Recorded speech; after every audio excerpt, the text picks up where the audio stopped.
we're going to teach our children. And he said, I'm going to give you a word, and he said, and I want you to hold on to that word, and I want you to use that word. And the word he gave us was indigigogi. And he said, everything that we do, he said, has to be based on that word. That's our languages, that's our culture, that's our way of life. Everything has to be put back into our world to make us the leaders that we were intended to be. It's that knowledge that we have that gets passed down from generation that Sam was talking about this morning, that we have to be able to take hold of it and to be able to move forward with it. So I acknowledge Sam, or Max Solis rather, for that. You know what, this work that we're trying to do, the regional chief spoke to it a bit in that approach.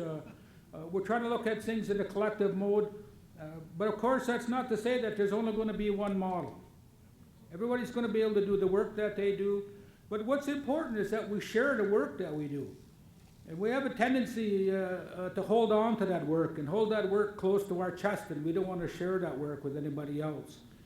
And we have to be able to share. We have to be able to open up to each other. We have to have processes that take best practices and to be able to move with them. That's how we're going to move forward together. And that's how we can learn how to support each other as we drive forward to be able to work with these willing partners that are now on board. I've been around for too long, some people will say. Been around a long time, but we have never had an opportunity that we have with the provincial government right now. We have never had the opportunity. Every government that we worked with, well, when I started, there was a total denial of our rights. We had no rights. And so, as we've gone through the successive processes that we've had in the years and in the decades that we've gone through, we have come to a place where we've gone from that non-recognition of any existing rights to a place that the Ontario government wants to be able to sit down with us and not talk about delegated authority, but talk about our inherent jurisdiction and how we're going to build that relationship between us to be able to move forward. We've never had that before. It's an opportunity. And we've had good opportunities on many things like the OFNLP, Ontario First Nations Limited Partnership. That's our funding mechanism, our gaming revenue. And I heard one of the leaders say, we took a bomb and we made fireworks out of that. So this opportunity that we have before us is something I've never seen in my life. And it's something that we have to be able to move forward with and we have to work together at. And by being able to work together, we can do a heck of a lot of things. I mean, you look at the energy that we harnessed that diversity. And we took on the Conservative government. And we shut down their Education Act. That's a victory. We have to acknowledge that. You know, we have to celebrate every victory that we have going forward. Because we don't have those big victories a lot of times. But that's a big victory. And you have to accept the fact that we have that power within us to be able to do that. That was amazing.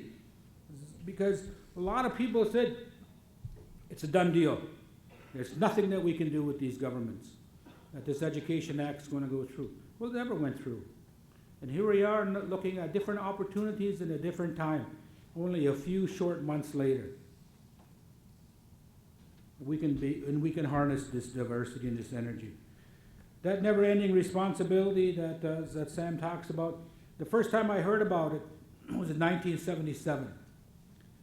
It was a presentation that was made by the Haudenosaunee delegates to the first working group on Indigenous populations in Geneva, Switzerland. And they said, and they spoke in their languages when they talked about this, and then they spoke in English, and they said, we don't have any words for sovereignty and jurisdiction. They said, if you want to talk about sovereignty, they said, it's this feeling you have, it's this thing that you have inside of you. That's sovereignty, and we all have that. And that's how they described it. It's a feeling that we have. And by bonding together, that's how you create that larger entity of moving forward. And when they talked about jurisdiction, that was the first time I heard anybody say, they talked about it as a never-ending responsibility. Never-ending responsibility for our lands, our resources, for everything that we're given through creation. That never-ending responsibility, they said, and that's the only way that we can equate to jurisdiction, they said. and sovereignty in English terms. And so for us, we take on that never-ending responsibility and we begin to pass that on to our children. And now we pass it on through the school system.